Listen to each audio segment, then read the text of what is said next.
Hola a todos, vamos a empezar la clase de hoy con un pequeño repaso de la clase anterior, que fue de métodos numéricos de solución. Yo sé que varios de ustedes han cabeceado harto con estos métodos, pero es necesario pasar por esta etapa de pasarlo mal para entenderlos y tomando algunas de sus preguntas, tomando algunas de las preguntas que me han hecho por correo, voy a hacer este repaso de esta materia. Entonces, tenemos tres métodos numéricos de solución, ¿cierto? Que son los que utiliza la herramienta Solver de Excel para encontrar la solución de nuestros problemas de optimización. Tenemos el método de Newton-Raphson, tenemos el método de gradiente y tenemos el método simplex, específicamente el uso del tableau o el uso de la tabla de simplex, ¿cierto? Eh, Primero que todo, los primeros dos métodos, el método de Newton-Raphson y el método de la gradiente, nos sirve para problemas no lineales. ¿Cuáles son los problemas no lineales? ¿Cómo identificamos los problemas no lineales? Son los problemas en que la función objetivo y las restricciones son parábolas, es decir, no solamente contiene rectas. Es decir, las pendientes no son constantes, como decíamos, como poníamos como les puse en la clase anterior. ¿Cómo se identifican? Porque las variables tienen exponentes distintos de uno. Por otro lado, tenemos los problemas lineales, en que la función objetivo y las restricciones son rectas, es decir, tienen pendientes constantes. ¿Y cómo las identificamos? Porque las variables siempre van a estar elevadas a 1. Bueno, para problemas lineales tenemos el método simplex, que es el uso de la tabla, ¿cierto? El uso del tablero de simplex. Más adelante, cuando veamos problemas lineales, vamos a ver el uso de simplex gráfico. Pero eso lo vamos a ver más adelante. Vamos a explicar estos métodos primero. La primera idea que tienen que tener clara es que estos tres métodos son procesos iterativos, son procesos de ensayo y error. Yo sigo un camino hasta encontrar la solución. Sigo un camino y la idea detrás es que el camino que yo haga sea un camino óptimo, es decir, que el camino sea lo más corto posible. Eso es lo que busca estos tres métodos. De nuevo, son métodos que son procesos iterativos. Como lo hace un computador, estas iteraciones son rápidas. Pero lo que yo busco es llegar a la solución a través de ensayo y error, a través de este proceso iterativo, tratando de que este proceso, de que estas iteraciones sean lo más rápidas posible, o sea, sean lo menos costosas posible, sean lo más óptimas posible. De nuevo, insisto en la idea de que no se busca que ustedes sean expertos en los dos primeros temas, ¿cierto? Nosotros sabemos que hay una complejidad detrás, pero sí que entiendan cómo funciona, que tengan una noción sobre estos dos eh, métodos, el método de Newton-Raphson y el método de la gradiente. Eh, bueno, insistiendo en la idea anterior, recuerden que para problemas no lineales tenemos estos dos métodos, es decir, problemas en que la función objetivo, en el caso de que tengamos una variable, ¿cierto? Son parábolas de esta forma, ¿cierto?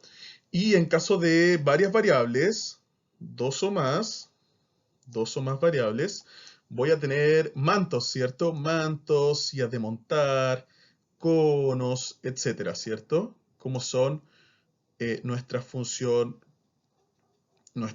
objetivo, ¿cierto? Que hemos visto y cómo pueden ser nuestras restricciones, como lo vimos en, el, en las clases anteriores.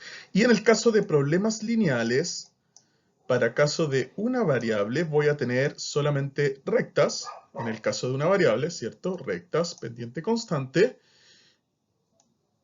Y en el caso de dos o más variables, voy a tener los cuchillos, ¿cierto? Que atravesaban las funciones que habíamos visto, ¿cierto? O sea, son planos, planos, disculpen el dibujo, son planos o cuchillos que habíamos visto en clases anteriores con una pendiente constante. ¿Qué más? Ahora vamos a pasar a los métodos más... Antes que eso, lo otro que le iba a decir, en la clase número 8, en la clase anterior a esta, donde hablamos de los métodos numéricos de solución, les dejé varios links a videos en YouTube, donde se hacen ejercicios para que los miren, los vean, los analicen y si tienen duda a partir de eso, lo podemos ir viendo también. Entonces, primero el método de Newton-Raphson. En este caso lo que usan es una aproximación de Taylor de segundo orden, ¿cierto? De grado 2. Y el algoritmo que tienen que utilizar para hacer el proceso iterativo es esta fórmula, ¿cierto? Muchos de ustedes, y qué bueno que lo hicieron, me mandaron preguntas porque en uno de los videos ocupaban otra fórmula con la derivada y la función. Bueno, si se fijan, en el video la persona que hace el ejercicio trata de aproximarse a partir de rectas, es decir, se trata de aproximar a partir de un polinomio de Taylor de grado 1. En este caso, nosotros lo que queremos es aproximarnos a partir de un polinomio de Taylor, de la aproximación de Taylor, de segundo orden. Por lo tanto, vamos a ocupar esta función para hacer nuestras iteraciones. ¿Cómo se ve gráficamente el proceso de iteración que estoy haciendo? Bueno, en el caso del método Newton-Raphson, que se utiliza para funciones no lineales de una variable, tenemos lo siguiente. En este caso tengo la función f de x, ¿cierto? Que es esta función que sigue esta forma, ¿cierto? Que es similar a una montaña rusa, una parábola, ¿cierto? Y tenemos que el mínimo de esta función es este punto. Un punto como este. Entonces, ¿qué es lo que voy a hacer yo? ¿Qué es lo que hace este método? Yo tomo un punto inicial, cualquiera, por ejemplo, puedo tomar este punto inicial. Y en ese punto inicial yo tomo una aproximación de Taylor de grado 2, es decir, una parábola en ese punto, ¿cierto? Puede ser algo así. O puede ser también, disculpen que vaya rayando, pero puede ser también, podría ser también algo así, ¿cierto? Es una parábola. Pensemos que es de... Deme un segundo. Pensemos que es de esta forma. Entonces, lo que yo hago, el proceso que voy haciendo, recuerden que el punto que yo elijo inicial es arbitrario. Yo lo elijo, puedo elegir cualquiera. Dependiendo del punto que yo elige, me voy a demorar más o menos tiempo en llegar al óptimo. Pero puedo elegir el punto que yo quiera. Entonces, ¿qué hace? El proceso inicia en cualquier punto, ¿cierto? Y el proceso termina cuando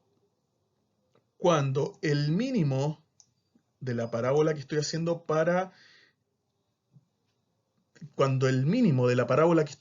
aproximarme coincide con el mínimo de mi función. Es decir, cuando x sub k es igual a x sub k más 1. Es decir, el proceso de iteración hace lo siguiente. Me voy acercando, ¿cierto? Hago un nuevo proceso y me voy acercando. Quizás en un momento me puedo pasar, ¿cierto? Por lo tanto, sigo iterando hasta llegar a un punto como este. Y en el siguiente paso, ¿cómo sé que ya llegué al punto óptimo? Porque en la siguiente iteración vuelve a salir el mismo punto. O un punto muy cercano, un puntito infinitesimalmente muy cercano. Recuerden ese el epsilon que definíamos en la clase anterior. Cuando ya estoy infinitesimalmente muy cerca del punto, puedo dar el proceso como terminado. Vamos ahora al método de la gradiente. El método de gradiente nos sirve para resolver problemas de optimización no lineales de varias variables, ¿cierto? Es un método que a simple vista se ve un poco más complicado, pero lo importante es que no se bloqueen, que no que abran un poco la cabeza, que hagan las preguntas que tienen que hacer, pero que no se bloqueen. Cuando ven este tipo de cosas que pueden parecer complicadas, esto es simplemente la gradiente. ¿Y la gradiente qué es? Es el vector de derivadas parciales. Entonces, como bien decía el video que estaba en uno de los links de la clase anterior, tienen que imaginar que están en el Gran Cañón, ¿cierto? Donde tienen un cuerpo, un volumen de diferentes alturas que suben y bajan. Y yo, ubicado en un punto, no sé si estoy en un mínimo o en un máximo o en la cúspide o en la parte más honda, más profunda del cañón. Entonces, ¿qué tengo que hacer? Tengo que empezar, como bien decía el video, a caminar. ¿Hacia dónde camino? Esa es la gran pregunta. ¿Hacia dónde camino para encontrar el punto más bajo del Gran Cañón o el punto más alto del Gran Cañón? ¿Hacia dónde camino? Esa es la pregunta. Entonces lo que hace el método de la gradiente es definir un camino óptimo para encontrar este mínimo o este máximo, según corresponda. Y eso es lo que hace este método. Encuentra este camino óptimo. Encuentra este camino óptimo. ¿Y cómo encuentra este camino óptimo? A partir de la gradiente. ¿La gradiente qué es? Recuerden que la gradiente es el vector de derivadas parciales, es decir, hacia donde son el método me va a recomendar moverme o iterar en la dirección en que los decrecimientos, en el caso de las minimizaciones son mayores,